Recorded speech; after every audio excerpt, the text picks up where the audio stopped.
Welcome to Haldwani news channel UK के माध्यम से आप देख रहे हैं। हमारे साथ जुड़े हैं डॉक्टर योगेश शर्मा जी।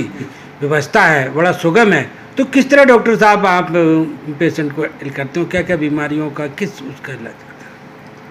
हमारे अस्पताल में सभी प्रकार की बीमारियों का इलाज होता है। कोई भी बीमारी ऐसी नहीं है जो मानव शरीर में होती है उसको हम ना देखते हों ना, और अगर हमें ज़रूरत पड़ती है तो हम उसमें सुपर स्पेशलिस्ट का सहारा भी लेते हैं। किसी भी मरीज़ को हम इलाज करके नहीं भेजते, हर किसी का हम इलाज करते हैं। और उसमें मुख्यतः हमारे यहाँ गायनी का, ऑब्स्टेट्रिक का, लेडीज़ का डिलीवरी केसेज ज़्यादा होती हैं। उसका कारण यह है कि हम 90% तक नॉर्मल डिलीवरी, वो भी दर्द रहित प्रसव कराते हैं, जिससे लोग हमारे पास ज़्यादा आते हैं। और हमारे को सरकार की ओर से फैमिली प्लानिंग का भी हमारा अस्पताल मान्यता प्राप्त है। वैसेक्टोमी, ट्यूबेक्टोमी भी हम यहाँ पर करते हैं। और हमारे यहाँ ऑपरेशन भी सस्ती दरों पर हम लोग करते हैं, जो कि क्योंकि हमारे यहाँ 24 घंटे डॉक्टर एनेस्थीसिया वाले अवेलेबल होते हैं। इसलिए कभी भी अगर कोई नॉर्मल डिलीवरी में कभी किसी को कोई परेशानी होती है तो हम तुरंत ऑपरेशन भी कर देते हैं, तो मरीज़ की जान को, हर की कीमत को बचाते हैं। इसके अलावा हमारे पास NICU है, जिसमें जो है बच्चों को रखने के लिए हमारे पास वेंटिलेटर मशीनें हैं, जिसमें हम 5 बेड का हमारे पास NICU है, जिसमें हम फोटोथेरेपी और गहन चिकित्सा बच्चों की करते हैं। जो बच्चे यहाँ पर होते हैं उनकी भी देख रेख होती है, जो बाहर चाहते हैं उनको भी देखते हैं। साथ ही यहाँ पर हम लोग फिजिशियन का काम भी हमारे यहाँ अच्छा होता है, और दूर दूर से मरीज आते हैं। जो भी असाध्य लोग यहाँ पर आते हैं उनका भी हम यहाँ पर इलाज कराते हैं। हमारे अस्पताल में एक्सरे की सुविधा है, अल्ट्रासाउंड की सुविधा है, पैथोलॉजी की सुविधा है, ECG की सुविधा है, वह वेंटिलेटर की सुविधा है। इस तरह से जो मूलभूत सुविधाएं हैं वो हमारे पास हैं। सुपर स्पेशलिटी की सुविधाएं के लिए हम बाहर से एम्बुलेंस में आके भी उनका इलाज करा लेते हैं। डॉक्टर साहब, यदि बात की जाए अपने हॉस्पिटल की, तो बाहर के भी मैंने सुना है बहुत दूर दराज से भी लोग आते हैं, तो एक मैंने भी ऑपरेशन कराया। तो रेट की बात की जाए तो काफ़ी मुनासिब दिखाई देती है। हाँ, रेट हमारे यहाँ काफ़ी मुनासिब है। हम जो है बहुत कम रेट पर नॉर्मल डिलीवरी कराते हैं, और वो उसके बाद थोड़े से ऊपर जो हम ऑपरेशन करते हैं।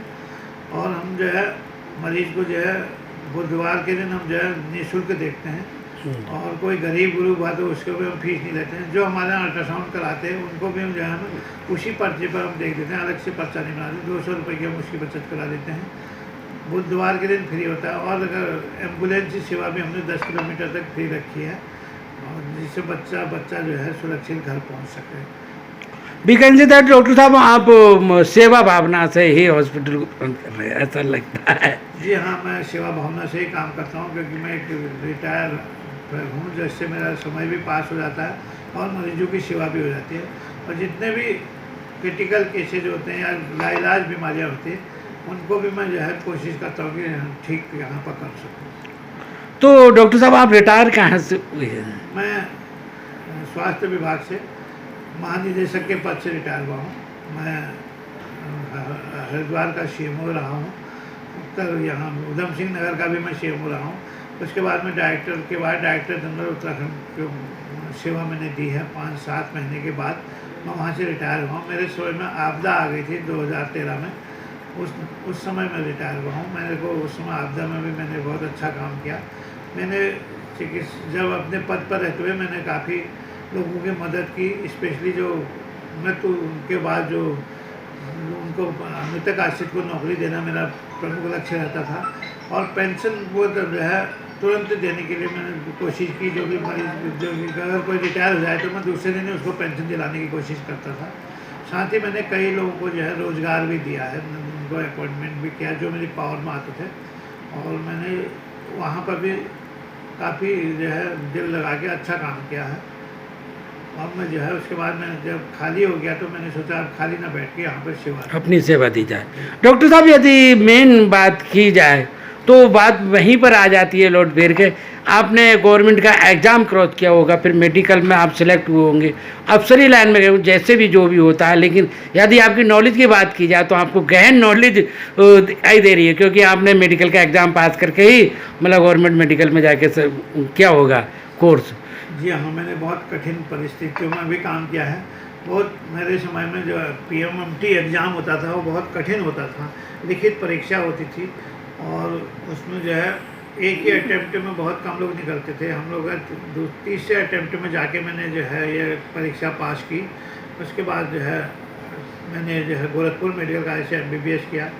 उधर लखनऊ के जीएमसी से मैंने एनेस्थीसिया में पीजी की डिग्री ली और नौकरी मैंने पहली नौकरी जो है देवीथल नाम की एक जगह है अल्मोड़े में, जो वहाँ से मेरे को 15 किलोमीटर मुझे पैदल चलना पड़ा। वहाँ मैंने पहली नौकरी की 15 किलोमीटर पैदल चल के मैंने लमगड़ा के देवीथल में नौकरी करी। उसके बाद तो फिर लमगड़ा ब्लॉक में मैं रहा हूँ।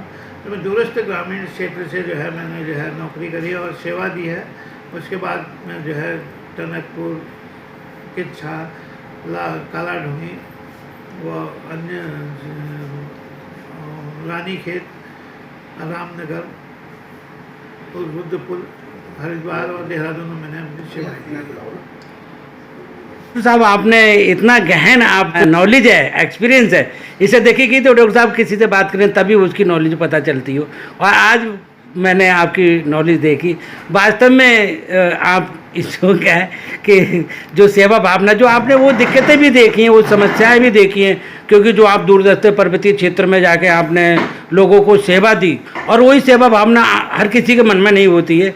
लोगों को आजकल कहना नहीं चाहिए पैसे कमाने की सेवा भावना होती है, लेकिन आपने उसी सेवा भावना को देख के आप हॉस्पिटल में यहाँ पर जो सेवा दे रहे हैं तो लगता है मेरे को कि आपने वो परिस्थितियाँ देखी हैं कि जिनसे लोग गुजरते हैं, तो आप उसी के लिए आप सेवा दे रहे हैं। बहुत बहुत धन्यवाद डॉक्टर साहब, बहुत बहुत धन्यवाद। धन्यवाद आपका, बहुत बहुत धन्यवाद। मैं समस्त उत्तराखंड वासियों को, समस्त देशवासियों को, समस्त परिवारों को 15 अगस्त की हार्दिक शुभकामनाएं देता हूं। उनका दिन शुभ हो, मंगलमय हो, सुंदर सुंदर स्वास्थ्य की कामना करते हुए मैं 15 अगस्त की बधाई देता हूँ।